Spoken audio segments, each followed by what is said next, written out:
함께 자리에 앉으시면서 옆 사람과 은혜 받읍시다 하고 인사합니다.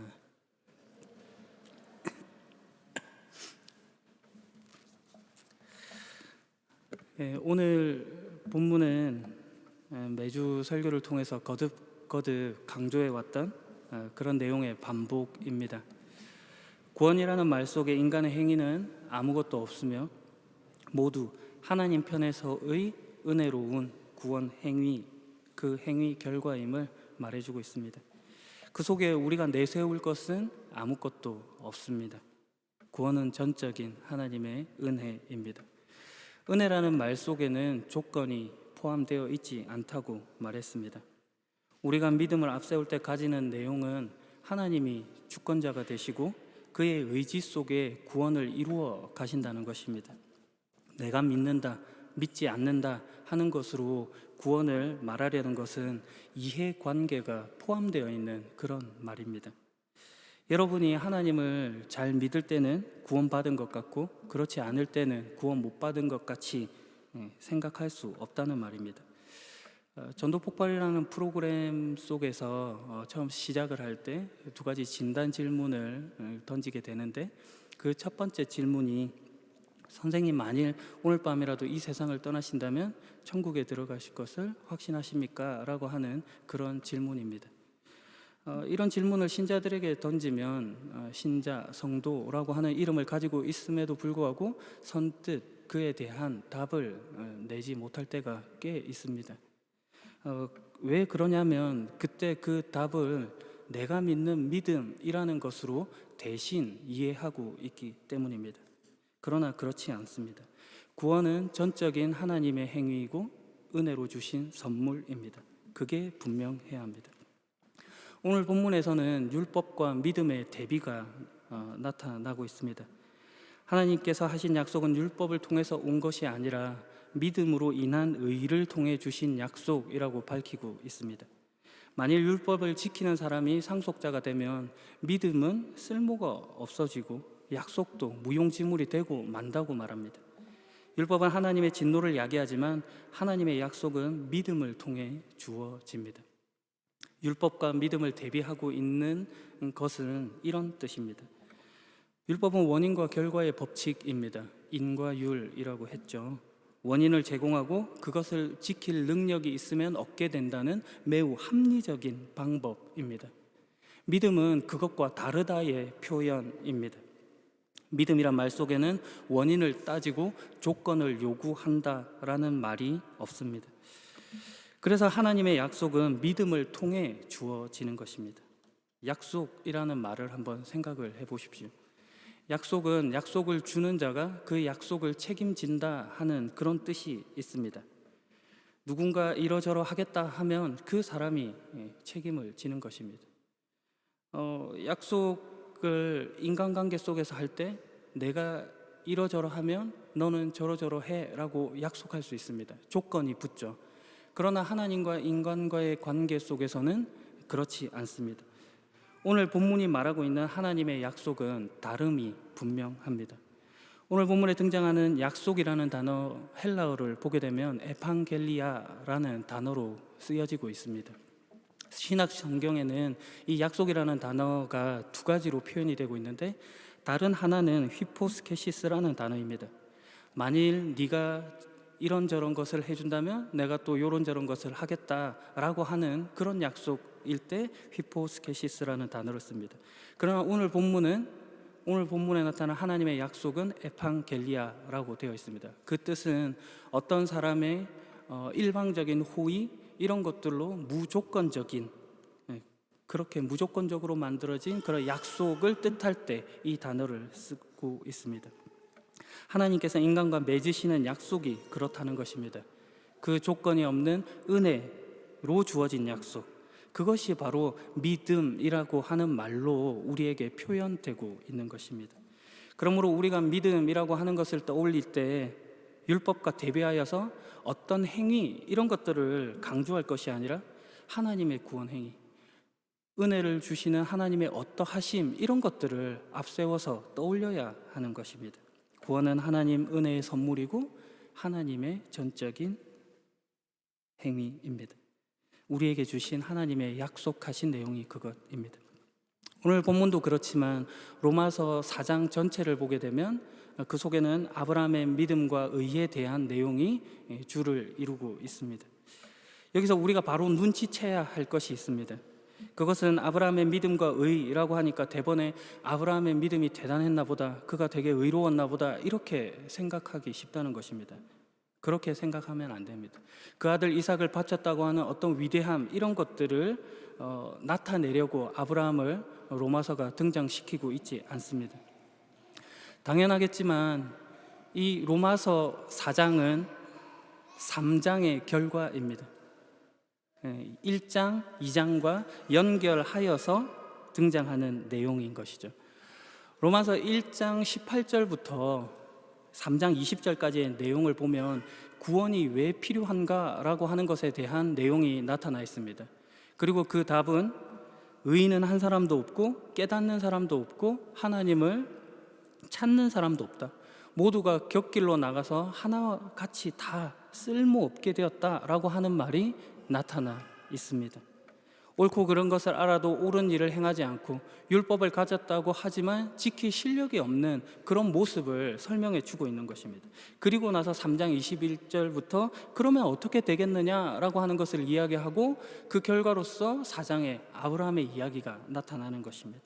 그러므로 거기에 등장하는 아브라함의 믿음과 의라고 하는 것은 모범적인 신앙의 대표라고 하는 것이 아니고 하나도 예외 없이 죄인 중에 속한 자로 그가 받은 구원이라고 하는 것이 어떤 성격의 것인지를 드러내기 위해서 본문에 등장하고 있는 것입니다.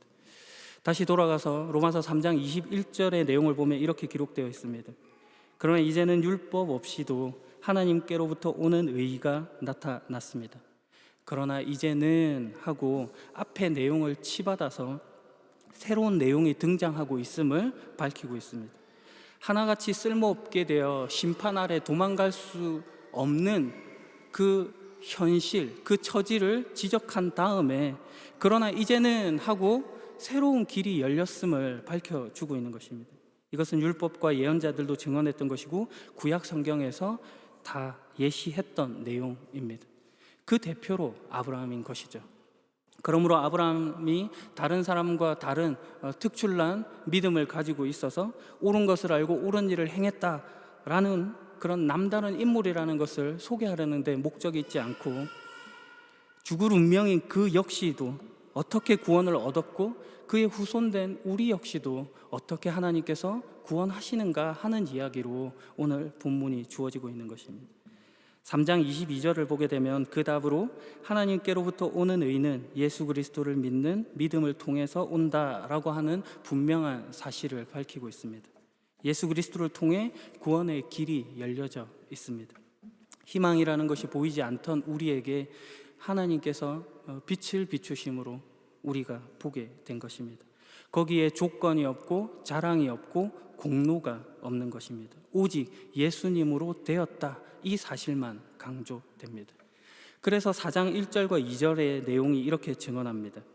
그러면 이 문제에 대해 우리의 조상 아브라함이 발견한 것은 무엇이라고 말할 수 있겠습니까? 아브라함이 행위를 통해 의롭다함을 얻었다면 그에게는 자랑할 것이 있었을 것입니다. 그러나 하나님 앞에서는 자랑할 것이 없습니다. 자기가 만든 것, 자기가 이룬 것이라면 거기에 자랑이 있을 수 있습니다. 그러나 그렇지 않다고 성경은 분명히 말합니다. 내가 믿었잖아요. 그런 소리 하지 말라는 겁니다. 아브라함이 그런 식으로 등장하는 것이 아닌 까닭입니다. 그렇게 되면 여전히 우리는 율법 아래에서 믿음의 법칙, 은혜의 법칙을 외면하는 자가 되고 맙니다. 여전히 내가가 중요한, 내가 주인이 되는 그런 인생을 살려고 하는 것뿐인 거죠. 오늘 본문은 우리가 아니라 예수 그리스도가 하신 일이다. 그분이 우리에게 생명의 길을 여셨고 은혜로 구원을 주셨다. 이 사실을 분명히 밝힙니다. 율법을 주시기 전부터 우리에게 약속하신 하나님의 말씀입니다. 실패할 수 없게 묶으신 하나님의 은혜입니다. 창세기 12장에 가면 하나님께서 아브라함에게 약속을 주시는 장면이 있습니다. 네 나라와 네 친척과 네 아비의 집을 떠나 내가 너에게 보여줄 땅으로 가거라. 내가 너를 큰 나라로 만들어주고 너에게 복을 주어 너의 이름을 빛나게 할 것이다. 너에게 복을 주는 사람에게 내가 복을 주고 너를 저주하는 사람을 내가 저주하겠다. 땅 위의 모든 백성이 너를 통해 복을 받을 것이다. 하나님의 이런 약속은 창세기 12장 1절부터 25장 18절까지 기록된 이 아브라함의 행적 기사에서 7번이나 반복해서 등장하고 있습니다. 그 중에 대표적으로 우리 잘 아는 창세기 15장의 소위 횃불 언약이라고 불리는 내용을 보면 그 모습이 이렇습니다. 해가 져서 매우 어두운데 갑자기 연기 나는 화로와 타오르는 횃불이 나타나서 반으로 쪼개놓은 짐승 동물들 사이로 이렇게 지나갔습니다. 고대 근동의 언약을 체결하는 방식이 반영된 것입니다. 고대 근동의 나라들은 쪼개놓은 동물들 사이를 서로 왕복을 함으로써 언약을 맺고 맹세를 했습니다. 만약 언약의 당사자가 자신이 맺은 그 언약을 어긴다면 이 쪼개진 동물과 같이 죽임을 당하고 쪼개질 것이다 라고 하는 그런 상징적인 의미가 담겨 있는 것입니다. 그런데 거기에 하나님의 임재가 연기나는 화로 타오르는 횃불로 나타나시더니 그 쪼개놓은 동물들 사이를 지나가십니다. 그런데 우리가 지금까지 줄곧 이야기하고 있는 바와 같이 거기서는 오직 하나님 홀로 그 동물 사이를 지나가십니다. 아브라함은 지나지 않습니다. 언약의 책임을 오롯이 안으시겠다는 하나님의 의지입니다. 하나님께서 아브라함에게 그렇게 약속을 주십니다. 거기에 아브라함의 역할은 없죠. 오직 하나님의 행위만 묘사됩니다. 그 장면 속에서 아브라함을 표현하는 내용은 그가 매우 불안했고 불확실했고 불만족스러웠다라는 것밖에 없습니다. 그래서 그걸 아신 하나님께서 환상 가운데 아브라함에게 나타나셔서 하신 말씀은 아브라함아 두려워하지 마라. 나는 내 방패이다. 내가 너에게 큰 상을 줄 것이다 라는 말로 위로하시고 안심시키십니다. 하나님께서 보호자가 되시며 주시는 자로 이루시는 자로 자기를 나타내 보이시는 것입니다. 그가 얻은 것이 그에게 달려있지 않으며 모든 것이 하나님께로부터 비롯된다라는 것을 가르치신 것입니다. 아브라함은 늘 불만족스러웠습니다. 약속을 받았지만 그것을 이룰 어떤 합리적인 그런 내용들이 보이지가 않았습니다. 아직 약속에 하신 그 아들 이삭을 받은 때도 아닙니다. 얼마나 불안했겠습니까? 그러나 하나님께서 그걸 의도하고 계십니다. 네가 안 된다고 하는 그 자리에서 내가 이루겠다는 것입니다. 그래서 결국 하나님이 하셨습니다 라고 하는 그 고백을 우리 입술을 통해서 받아내고야 마시는 것입니다. 아브라함은 100세에 가까웠고 그는 인간적인 방법을 사용하여 하갈을 통해 이스마엘을 가집니다. 그러나 하나님은 그것도 아니라고 하십니다. 인간적인 방법은 안 되고 다른 방법도 없고 도망갈 수도 없는 처지에서 아브라함이 믿음이라는 이름으로 끌려가고 있는 것입니다. 그런 상황 속에 하나님께서 일하시고 가르치시는 거죠. 무엇을, 누구를? 바로 하나님 자신, 하나님의 존재 자체를 우리에게 주고 계신 것입니다. 그 자리로 인도함을 받습니다. 구원받는 것이죠. 우리가 이 내용에, 이 약속에 아멘 할 수 있어야 합니다. 아멘이라는 것은 참으로, 확실히, 진실로 그렇습니다, 그렇게 되기를 원합니다 라는 뜻을 포함하고 있습니다. 이런 이야기 드린 적이 있죠. 믿습니다. 그러나 다 믿지는 않습니다.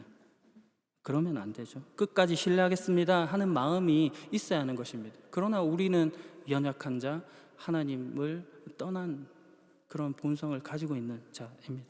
잘 안 되죠. 그때 여러분들은 더욱 아멘 할 수 있어야 합니다. 왜냐하면 아멘은 나는 할 수 없지만 하나님께서는 하실 수 있습니다 라는 고백이 담겨 있기 때문입니다. 저는 다 믿지 못하겠지만, 저로서는 할 수 없지만 하나님은 선하시고 오르시고 저보다도 능력이 많으시고 이루실 수 있고 또 이루시는 분이시고 하시는 분이다 라고 하는 그 고백이 이 아멘 속에 담겨 있는 것입니다. 모든 일의 주도권을 여러분 편에서 생각하지 마시고 하나님 편에서 생각할 수 있어야 하는 것입니다. 다 몰라도, 다 이해되지 못하더라도 아멘 해야 합니다. 아멘 하시기 바랍니다. 우리 하나님께서는 이 아브라함을 그렇게 인도하셨습니다. 잘 아시는 이야기 중에 우리 아브라함이 이삭을 바치는 사건을 한번 보도록 하겠습니다. 그 이야기 전체를 보게 되면 아브라함이 어떤 마음을 가졌다든지 무슨 생각을 했다든지 그가 고뇌하고 몇 번을 돌아섰고 하는 그런 내용들은 없습니다.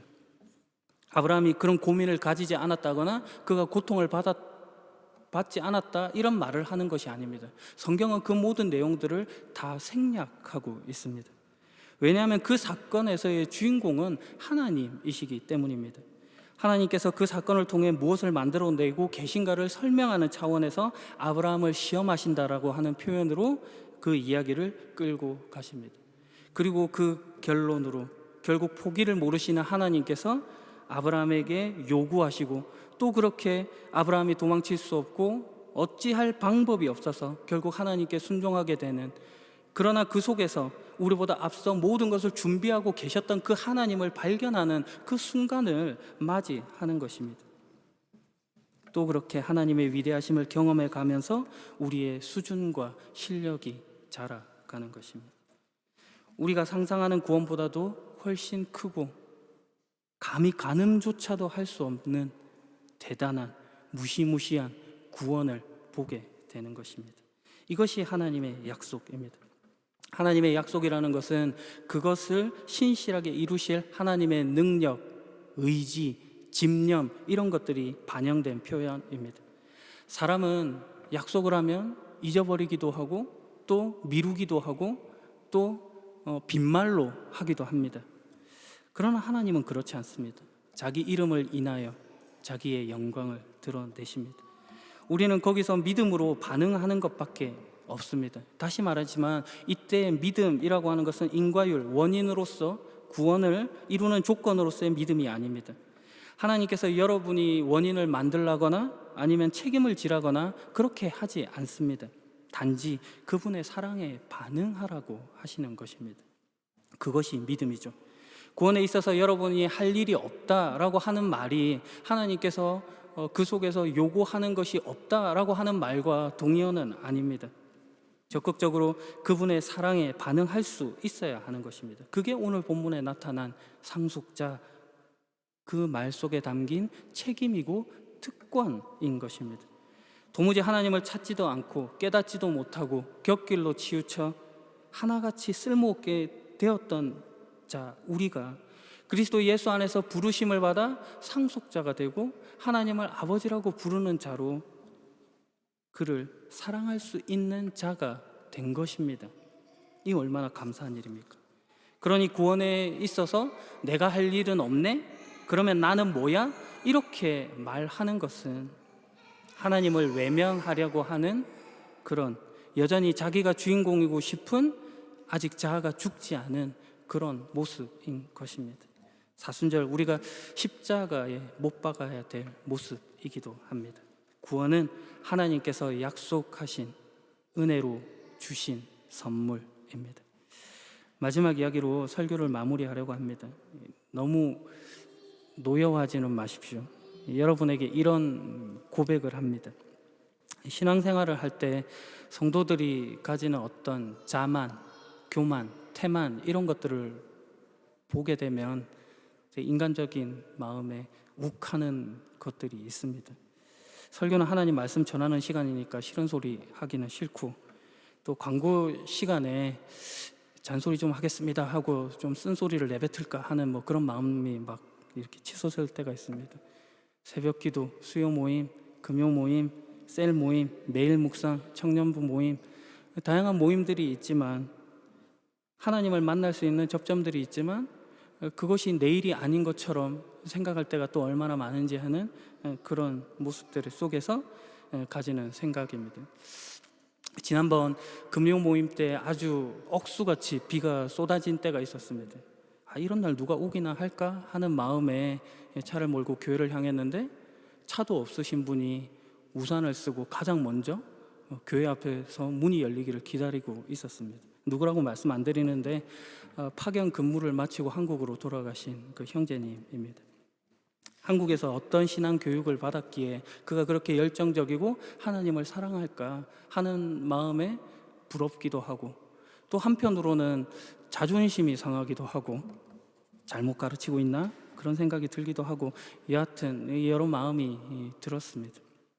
그날 이후로 금요 모임을 갈 때면 그때 비가 오기라도 하면 그 이가 떠오르기도 하고, 또 이어서 학생 때 부흥회 강사님께서 해주셨던 예화가 계속해서 머리에 맴돕니다.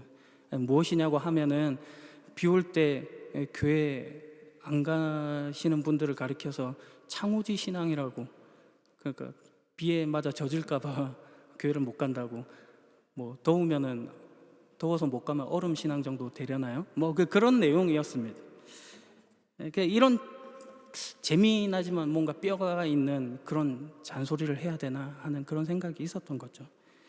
지금 하고 있는 건지도 모르겠는데 못됐죠. 그래서 너무 노여워하지 말라라고 말한 겁니다. 그런데 반성이 되었습니다. 오늘 말씀 때문에 그렇습니다. 하나님이 여러분을 포기한 적이 없으시고, 누구보다도 더 애타게 의지를 가지시고 능력을 가지시고 여러분을 목적하고 계신데, 감히 제가 뭐라고 함부로 여러분을 판단하고 평가하고 실망하고 그럴 수가 있겠습니까? 죄송합니다. 오늘도 하나님께서는 여러분을 구원하고 계십니다. 곁길로 빠져서 하나님을 외면하는 여러분을 모른 채 하지 않으시고 먼저 다가오셨습니다. 함께 하시겠다고 하셨으며 함께 하십니다. 그분이 원인이 되시고 결론이 되셔서 여러분이 상상하는 것보다도 더 상회하는 결과를 만들어 내실 것입니다.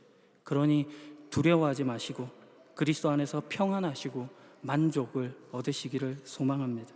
하나님의 약속이 여러분에게 주어졌습니다. 구원하셨습니다. 기도하겠습니다. 구원하시는 하나님, 도무지 하나님을 찾지도 않고 깨닫지도 못하고 곁길로 가고 쓸모없게 된 우리를 찾아오신 주님의 그 은혜에 한없는 감사함을 느낍니다. 보기치 않으시는 하나님의 의지로 우리를 목적하시는 그 사랑에 감격합니다. 오늘 믿음으로 그 사랑에 반응하여 아멘 하겠습니다. 상속자의 지위로 하나님을 닮아 가겠습니다. 주여 우리의 연약함을 도와주소서. 모든 사람을 차별하지 않으시는 예수 그리스도의 이름으로 기도합니다. 아멘. 우리 말